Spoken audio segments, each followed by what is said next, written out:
Olá! Na aula de hoje vamos dar continuidade ao assunto iniciado na aula passada, que foi o estudo do método dos coeficientes a determinar para resolver equações diferenciais lineares não homogêneas.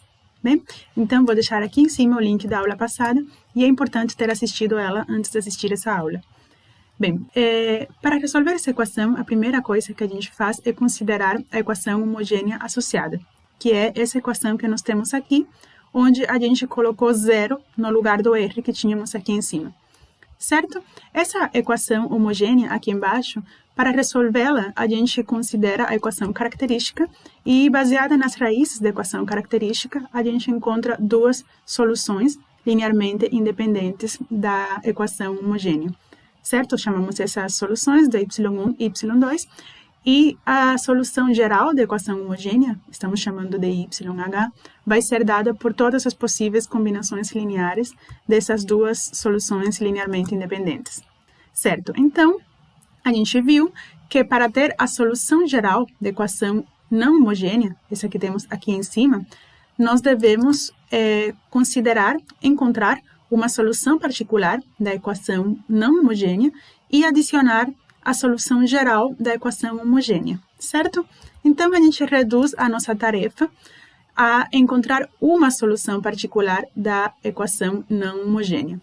O método dos coeficientes a determinar é um dos métodos usados para encontrar uma solução particular da equação não homogênea. Tínhamos comentado também na aula passada que esse método era aplicável para funções R que fossem combinações de funções exponenciais, polinomiais ou trigonométricas. Na aula passada a gente estudou alguns casos e nessa aula de hoje a gente vai continuar estudando outras situações. Bem, na aula passada a gente aprendeu como encontrar a solução particular da equação não homogênea no caso em que a função r é igual a uma constante vezes uma exponencial, certo? Aqui nessa exponencial, esse valor a que temos aqui em cima, no expoente, ele vai influenciar em como a gente vai procurar a solução particular, tá? Para isso, a gente vai olhar se a é raiz da equação característica, se não é raiz da equação característica ou se for raiz dupla também. Bem, então, nessa aula de hoje, a gente vai estudar a situação em que a função r de t é o produto de um polinômio com uma função exponencial. Então, esse a que temos aqui vai ter um papel semelhante ao que tinha na aula passada, quando a função era apenas exponencial. E vamos ver que, na verdade, esse caso aqui da aula de hoje está generalizando a aula passada, tá? Vejam que se esse polinômio aqui for um polinômio de grau zero, então ele vai ser uma constante. Então, em particular, a gente está contemplando a aula passada nessa nova que vamos ver hoje. E também vejam o seguinte, se esse a que temos aqui no expoente, né, esse aqui, for igual a zero, a gente vai ter n a zero, que é igual a 1. Então, a gente vai estar estudando também o caso em que a função r é um polinômio, certo? Aqui eu escrevi polinômio de grau n, porque o grau vai influenciar na maneira em que a gente vai procurar a solução particular. Para encontrar uma solução particular da equação não homogênea, a gente vai seguir uma regra parecida à regra da aula passada, e essa regra está explicitada aqui, e vou explicar ela a seguir. Aqui, lembrem que a gente está no caso em que a função r de t, ou seja, essa função daqui em cima, é igual ao produto de um polinômio com uma exponencial, e estamos supondo que esse polinômio tem grau n. Da mesma forma que fizemos na aula passada, vamos olhar para esse a que temos aqui no expoente dessa exponencial. E vamos olhar também para a equação característica da equação diferencial homogênea, certo? Se esse a não for raiz da equação característica, a gente vai procurar a solução particular da forma polinômio vezes exponencial, onde esse polinômio, que agora estamos chamando de Q, vai ser um polinômio que, assim como P, tem grau n. Certo? E isso vai ser no caso em que A não é raiz da equação característica. Agora, se A for raiz da equação característica, similar a como fizemos na aula passada, vamos multiplicar agora por um t. Isso no caso em que A é raiz simples, certo? Então, aqui, quando é raiz simples, consideramos aqui um polinômio Q, que tem grau n, assim como o polinômio P, a exponencial e um fator t adicional. Isso é no caso em que A é raiz simples.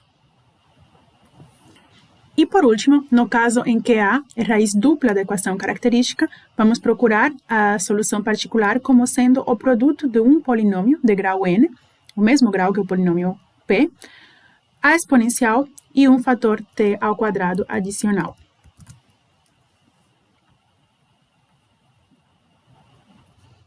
Na próxima aula, vamos estudar a situação na qual a função r de t também envolve funções trigonométricas. Bem, vamos resolver agora esse exemplo. Veja que aqui, no lugar da função r, colocamos o produto de um polinômio de grau 1, que é essa função t que temos aqui, vezes uma função exponencial, certo? Para resolver essa equação, lembrem que primeiramente temos que considerar a equação homogênea e resolvê-la. Então, eu vou acelerar um pouco essa parte, porque o foco nessa aula é como encontrar a solução particular, né? A gente já dedicou várias aulas a resolver equações homogêneas com coeficientes constantes. Então, vejam aqui, temos a equação característica da equação homogênea, associada àquela de cima, e temos que essa equação característica tem raízes lambda igual a 1 e lambda igual a 3, certo? Isso indica que e na 1t, ou seja, e na t, e e na 3t, são soluções linearmente independentes da equação homogênea. E, portanto, temos aqui YH, é a solução geral da equação homogênea, vai ser dada por todas as possíveis combinações lineares dessas duas soluções linearmente independentes, certo? Então, agora o que a gente tem que fazer é encontrar, de alguma maneira, uma solução particular da equação não homogênea. Pelo que acabamos de ver no início da aula, essa solução particular, yp, vamos procurar da seguinte forma. Aqui em cima, veja que temos uma exponencial e na 3t. Então, a gente vai colocar aqui embaixo também uma exponencial e na 3t. Eu deixei um espaço porque eu vou colocar mais coisas ainda. Então, além da exponencial, aqui na função r, nós temos um fator t. E esse fator t, na verdade, é um polinômio de grau 1, certo? Isso quer dizer que aqui embaixo eu devo colocar também um polinômio de grau 1. Como eu não sei qual polinômio é esse, eu devo considerar o polinômio mais geral possível de grau 1. Isso vai ser uma função da forma at mais b, onde a e b são constantes que a gente deve encontrar depois. Esses seriam os nossos coeficientes a determinar, na verdade. Bem, então falta mais uma coisa. A gente deve olhar agora para esse expoente 3 que temos aqui em cima. E reparar que 3 já é raiz da equação característica. Isso quer dizer que eu ainda devo multiplicar por um t, certo? Então, vai ser assim o formato da solução particular.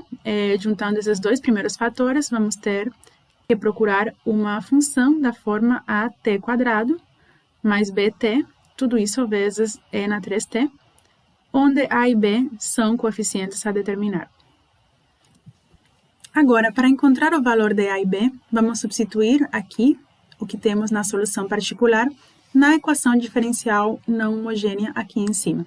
Para isso, a gente vai precisar o valor da primeira e segunda derivada de yp. Eu vou calcular agora essas derivadas nesse canto. Bom, usando a regra do produto. Deixando mais simplificado,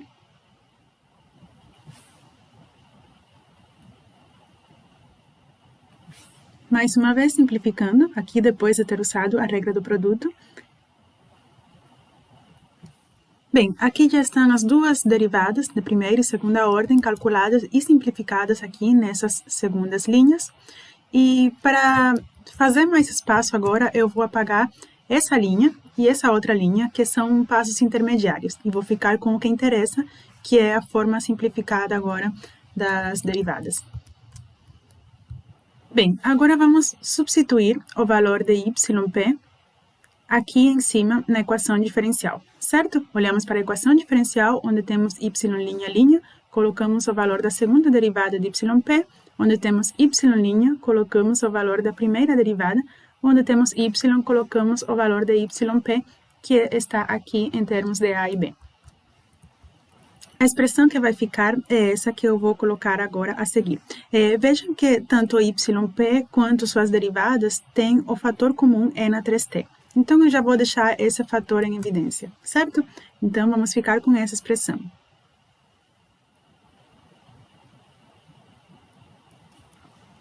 Reparem agora que e na 3t pode ser cancelado. E agora vamos olhar aqui dentro dessa expressão, certo? Bom, vejamos que aqui temos um termo at², que ele aparece 9 vezes.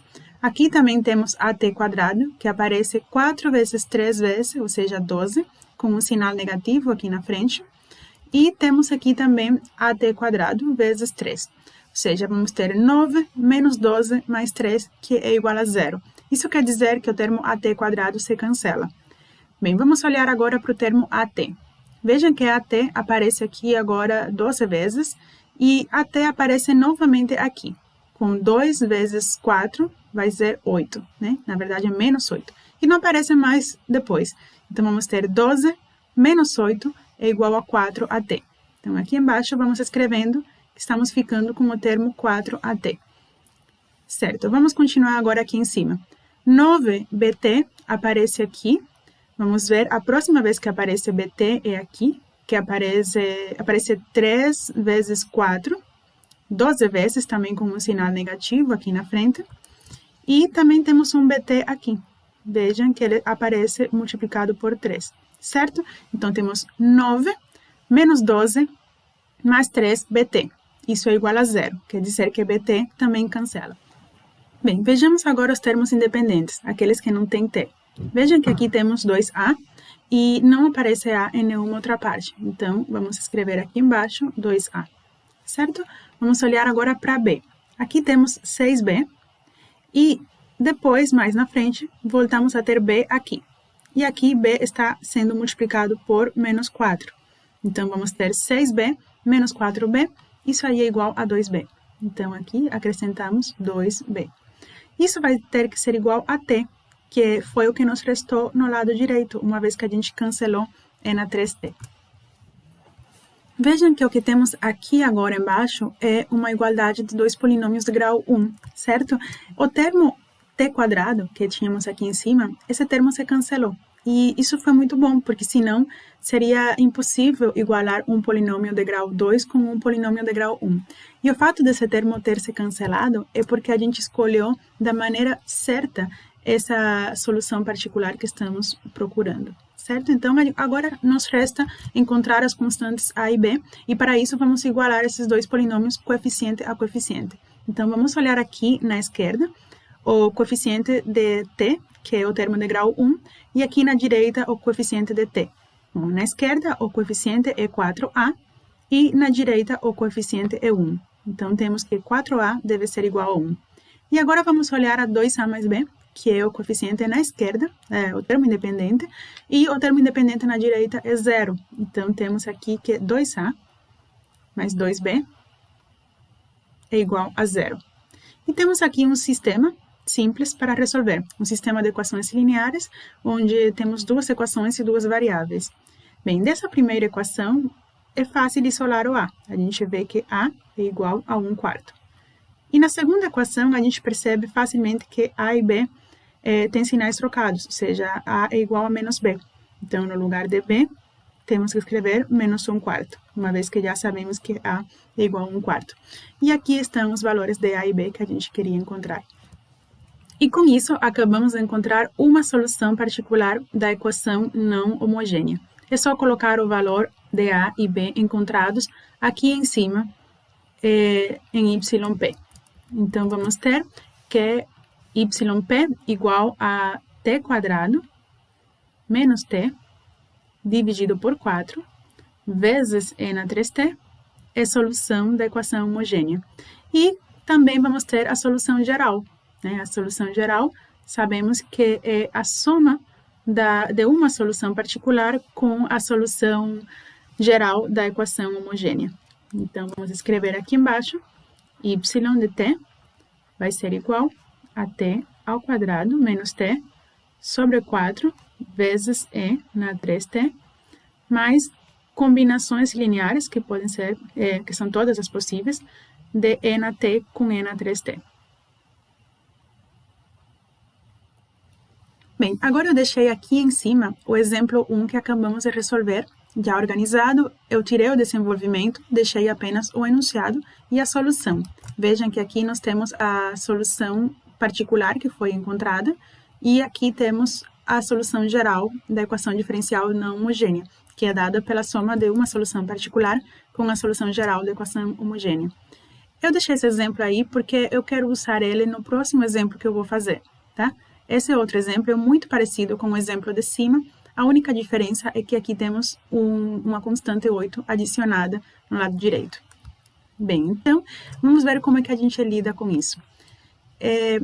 Lembrem que na aula passada a gente estudou como é que resolve equações diferenciais onde R é uma constante. Então, eu vou apagar esse termo aqui e deixar apenas 8 e ver como é que resolve essa equação diferencial. Bem, nesse caso, agora eu vou chamar de yp2 uma solução particular dessa equação diferencial, onde R é igual a 8, e eu estou esquecendo esse outro termo que temos antes do 8. E aqui em cima eu vou acabar chamando de P1 a solução particular dessa primeira equação diferencial que a gente já encontrou anteriormente. Bem, então, yp2 sabemos que tem que ser igual a uma constante, pois 8 é uma constante. Então, aqui colocamos constante nesse lugar. Se a gente substitui esse valor constante na equação diferencial, vejam que a primeira e segunda derivada se anulam, pois derivada de constantes é zero. Então, vamos ficar com que 3c deve ser igual a 8. Então, vamos ter 3c igual a 8, se a gente substituir. E, com isso, vamos obter que c é igual a 8 terços. Bem, então, como essa equação diferencial que estamos querendo resolver é uma equação linear, nós vamos ter que uma solução particular vai ser encontrada se a gente soma as duas soluções particulares encontradas anteriormente, yp1 e yp2, onde yp1 é a solução particular dessa equação diferencial e yp2, que é essa constante aqui, 8 terços, é a solução particular dessa equação diferencial aqui, que tem apenas o 8 e tiramos o t vezes n na 3t. Bem, como já achamos essas duas soluções particulares, nós vamos ter aqui que t ao quadrado menos t sobre 4 e na 3t mais 8 terços é uma solução particular da equação diferencial do exemplo 2. Então, para finalizar, vamos escrever aqui que a solução geral, chamando ela de y de t, é igual a uma solução particular da equação não homogênea, que no caso é essa equação aqui em cima, né, a original, mais todas as possíveis soluções da equação homogênea, que já calculamos desde o início, ou seja, esse YH que temos aqui em cima. Então, completamos aqui com C1, E na T, mais C2, E na 3T, onde C1 e C2 são constantes quaisquer. E isso finaliza esse exemplo. Bem, por último, na aula de hoje, vamos ver esse outro exemplo. Vejam aqui que no lado direito eu coloquei um polinômio de grau 2 e não coloquei função exponencial, o que não quer dizer que a gente não tenha uma função exponencial, porque na verdade a gente tem a função e na 0t, que é igual a 1, e isso vai ser relevante para encontrar a solução particular. Bem, vamos primeiramente resolver a equação homogênea associada e para isso a gente precisa da equação característica. Eu vou escrever agora esses elementos que eu acabei de mencionar.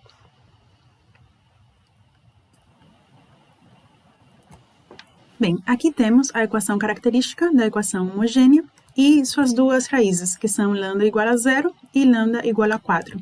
Lembrem que a raiz lambda igual a 0 vai corresponder à solução E na 0t da equação homogênea associada, que na verdade é igual a 1, portanto isso aí se reflete aqui nessa constante que nós temos aqui, multiplicando 1, e lambda igual a 4 vai indicar que E na 4t é solução da equação diferencial homogênea associada. Então temos aqui E na 4t vezes C2, ou seja, a combinação linear dessas duas soluções vai gerar a solução geral da equação homogênea.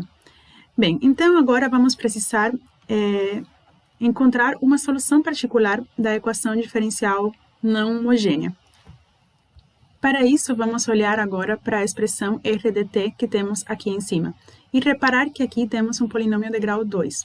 Isso quer dizer que aqui embaixo, na solução particular, devemos considerar um polinômio de grau 2 também, e ele deve ser o mais geral possível. Então, vamos escrever at² mais bt mais c, onde a, b e c são coeficientes a determinar. Agora, a gente vai olhar para a exponencial, e na 0t. A princípio, devemos colocar ele aqui embaixo também, mas não vamos fazer isso porque no final das contas ela é igual a 1. Mas é importante ter considerado ela aqui em cima pelo seguinte motivo. Se a gente olhar agora para esse termo, 0, no expoente, e reparar que 0 também é raiz da equação característica da EDO homogênea, a gente repara que aqui, na verdade, embaixo, na solução particular, devemos multiplicar por um t, como tínhamos visto no início da aula. Então, a solução particular vai ser da forma AT ao cubo mais BT ao quadrado mais CT. Tá? Daí a importância da gente ter colocado E na 0t para reparar que faltava um fator t, senão a gente não ia encontrar uma solução particular quando a gente substituir na equação diferencial, certo? Então, agora para a gente encontrar A, B e C, vamos substituir yp aqui em cima na equação diferencial. Para fazer isso, precisamos calcular as derivadas de primeira ordem e segunda ordem de yp, e isso já foi feito aqui nesse canto. Então, agora vamos substituir. Onde temos y, colocamos yp na equação diferencial. Tá? Vamos ficar com 6at mais 2b. Isso é o que eu vou colocar no lugar da segunda derivada de yp. E temos que colocar agora menos 4 vezes a primeira derivada.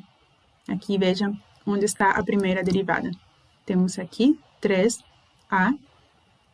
ao quadrado mais 2bt mais c. E isso vai ser igual, aqui, olhando para aqui em cima, a 2t quadrado. Eu não vou escrever agora mais a exponencial e na 0t, porque, na verdade, ele é igual a 1, e o único propósito de eu ter colocado era para perceber que aqui tínhamos que colocar um fator t adicional. Organizando um pouco aqui esse lado esquerdo, vamos olhar os termos que tem t quadrado. Vejam que só temos 1, tá? Vamos ter 4 vezes 3, 12, com um sinal negativo. Então, menos 12at ao quadrado. Agora, vamos olhar os termos que tem t. Vejam que aqui temos 6at e aqui temos 2bt multiplicado por menos 4, né?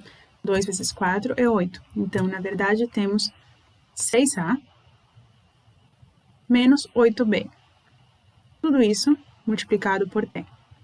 E agora, termos independentes, temos o 2b, que está aqui. Vou escrever aqui embaixo o 2b. E temos também menos 4c, porque temos um c aqui multiplicado por um menos 4 que temos aqui fora. E agora, temos que igualar esses dois polinômios, tá? Igualar coeficiente a coeficiente. Se a gente olha no lado esquerdo, o termo t quadrado, ele tem coeficiente menos 12a. E no lado direito, t quadrado tem o coeficiente 2. Então, isso quer dizer que menos 12a deve ser igual a 2. Vamos escrever isso aqui. Agora, a gente está compondo um sistema de equações linear.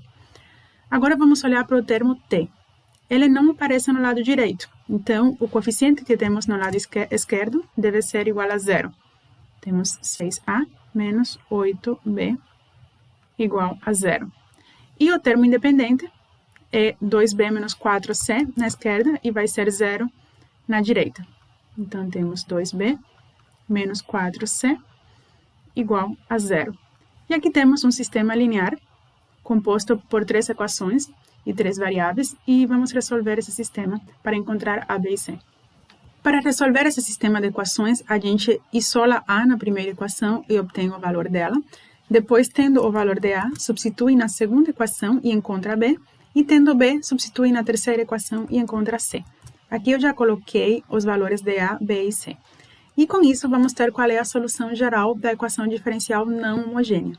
Ela vai ser dada pela soma de uma solução particular com a solução geral da equação homogênea, certo? Então, uma solução particular, sabemos que tem esse formato, e A, B e C foram encontrados aqui embaixo.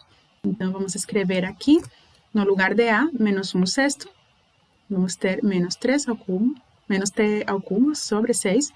No lugar de b, escrevemos menos 1/8. E no valor de c, escrevemos menos 1 sobre 16. E aqui acrescentamos a solução geral da equação homogênea associada. Vamos ter uma constante qualquer, mais uma outra constante qualquer vezes E na 4t. E isso finaliza o exercício. Bom, por hoje é isso tudo. Até uma próxima.